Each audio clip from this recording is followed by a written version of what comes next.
The emotions flood your system and you react before the prefrontal cortex has the chance to hit the brakes. We feel the emotion at 100% intensity before we can regulate it. And research shows that people with ADHD don't just feel things faster, we feel them for longer. Because go big or go home. You know what I'm saying?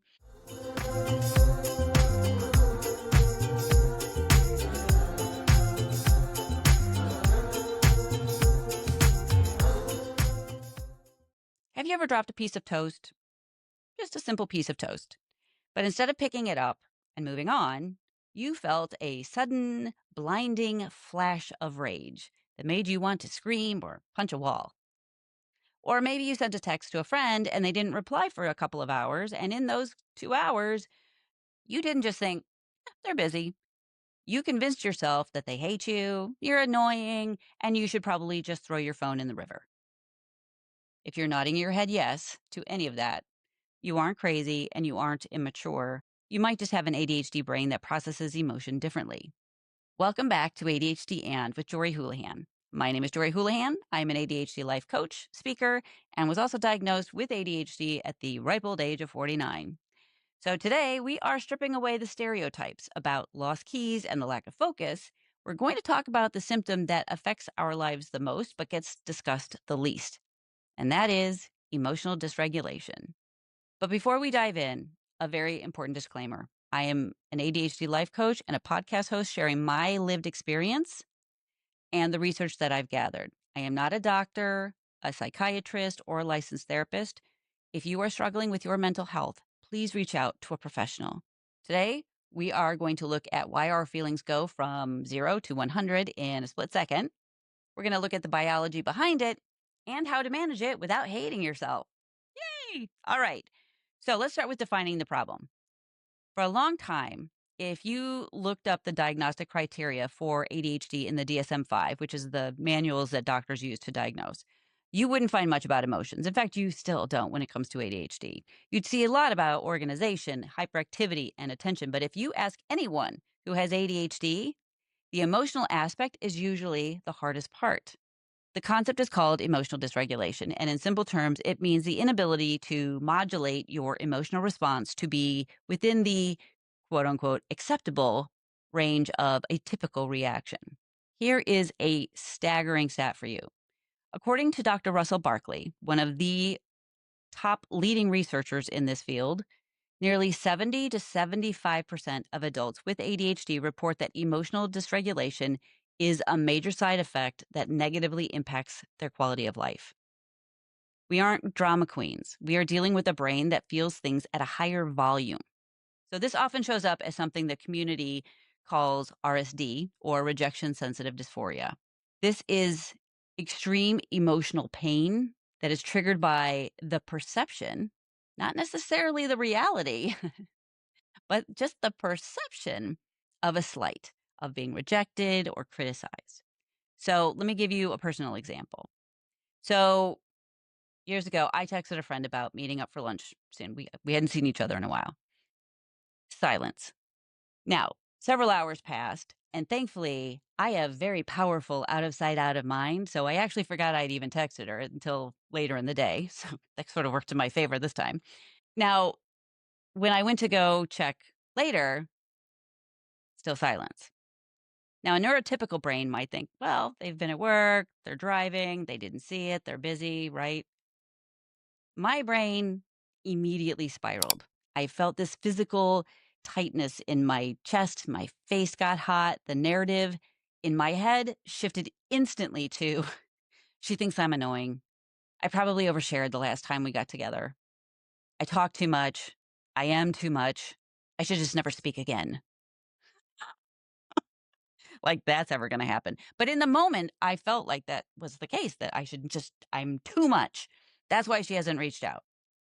Now, it turns out she had been in meetings all day and had just forgotten to text me back. And I have no room to judge on forgetting to text people back. So, anyway, but my reaction to all of that, that is emotional dysregulation. Okay. It is a rapid, intense shift that feels completely real in the moment, even if the facts don't support it. So, why does this happen? Why can't we just, quote unquote, calm down?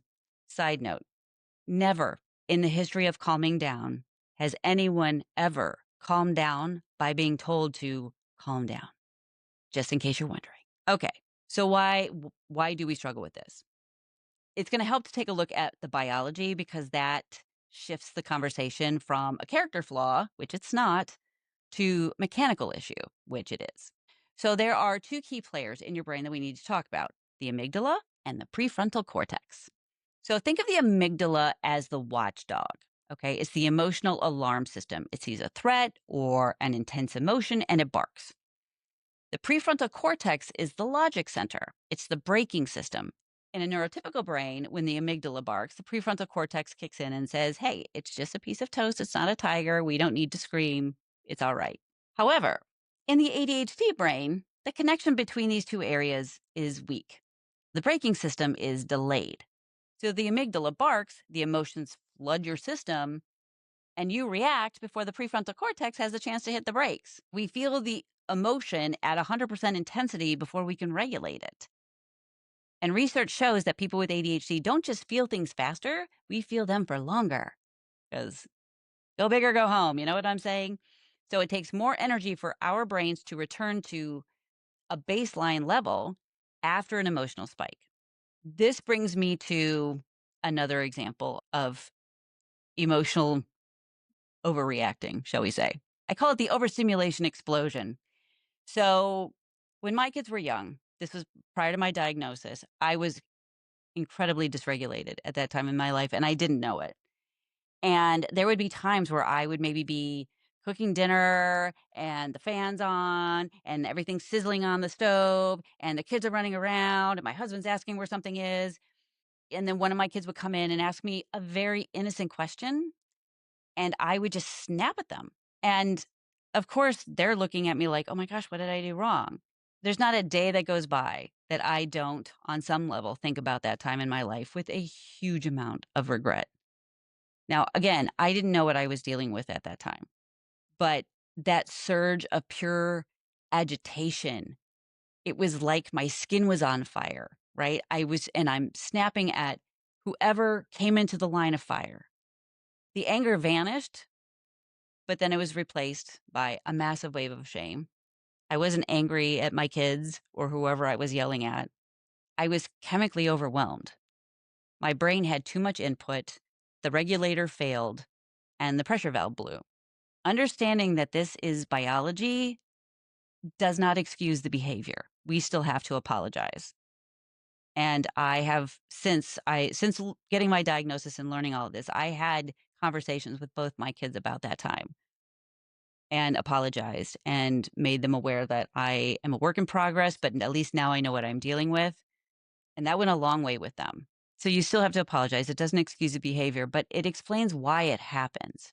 It isn't malice, it is a system failure. And I'm sure that so many of you can relate to this, even if you don't have kids. It can be you're at work and there's all these things coming at you, and then you just snap at some point, right? Okay, so we know the what and the why. Now let's talk about the how. We cannot always stop the emotion from spiking. Okay, that's biology. That's our biology. But we can get better at surfing the waves so we don't crash. I am not a therapist, but here are three tools that have worked for me and for a lot of my clients. So here's the first tool, the HALT check. So this is an acronym and it is critical for ADHD. HALT is for hungry, angry, lonely, or tired. ADHDers often have poor interoception, and that just means that we don't realize that we are hungry or tired until it's too late. If I feel a rage spike coming on, I now stop and ask, when was the last time I ate protein? Okay. 90% of the time, I'm just hangry with these days, maybe a side of sleep deprivation because, thanks menopause. However, my family can also sense it too. And they'll go, oh, mom's getting hangry. Let's get her some protein, right? Nobody wants to deal with that. So, what I have learned is if I can fix the biology, the emotions often will shrink. If I'm sleep deprived, maybe I go take a nap, etc. So, again, remember HALT, hungry, angry, lonely, tired. Tool number 2, the 10-minute rule. This is for the impulsive reactors. If you feel the urge to send a nasty text, quit your job, break up with someone, or post a vague rant on social media, you have to wait 10 minutes. Set a timer on your phone or wherever and tell yourself, if I still feel this exact same way in 10 minutes, I will send it. Almost always, by minute 9 ish, your prefrontal cortex, remember the brakes, will have finally kicked in and you will realize that doing whatever it was that you were wanting to do 10 minutes ago would have been a really bad idea. I can't tell you how many times this has saved me from sending an email or a text or whatever when I'm in that moment. Live by this. This is a great tool. Tool number 3, name it to tame it. This comes from Dr. Dan Siegel. When you are spiraling, try to verbally label the emotion. Now, don't just say, I'm angry, because, yeah, no shit. Say, I am feeling overstimulated. That is much more specific. Or I am feeling rejected. Studies have shown that the simple act of labeling an emotion reduces activity in the amygdala because it forces your logic brain to come online, right? It separates you from the feeling. You have to stop and think, what am I feeling right now? Anger is too vague. Okay, get specific. It really makes a big difference. All right, as we wrap up, I want to leave you with 3 questions. So the next time you feel like you are on that emotional roller coaster, pause and ask yourself these. Number 1, is my reaction matching the size of the problem or is it matching the size of my stress level? Let's be honest. Usually we aren't reacting to the drop toast. We are reacting to a week of burnout. All right. Number 2, am I actually angry or am I just overstimulated? That is something where you can check your environment, check the lights, the noise, the texture of your clothes, even, because sometimes we don't even realize things are annoying us until we actually stop and think about it. Okay. And we do actually have quite a few sensory issues. So it could be your clothes. Sometimes you just need a quiet room or a new outfit. I'm not saying go out and buy it. I'm just saying change the clothes into the clothes you have already. We don't want to go into impulse shopping yet. We'll get there. Don't worry. Anyway, but sometimes you just need to do that and you don't need the argument. Okay. Number 3, if a friend reacted this way, would I judge them as harshly as I am judging myself right now? We are often our own worst critics. So give yourself the grace that you give others. All right. If you take one thing away from this episode, let it be this. Your intense emotions are not a character flaw. You have a high performance engine with bicycle brakes, and that can make life difficult sometimes. But it also means that you feel joy and excitement and love more intensely than most people. And that intensity is what makes you creative and passionate and empathetic. You aren't broken. You're just operating on a different frequency. So if this episode hit home for you, I have a small favor to ask. Please leave a review for this episode. The more reviews we get, the more ADHD women we can help. Don't forget to also hit that follow button so you don't miss next week's episode. Be kind to your brain today.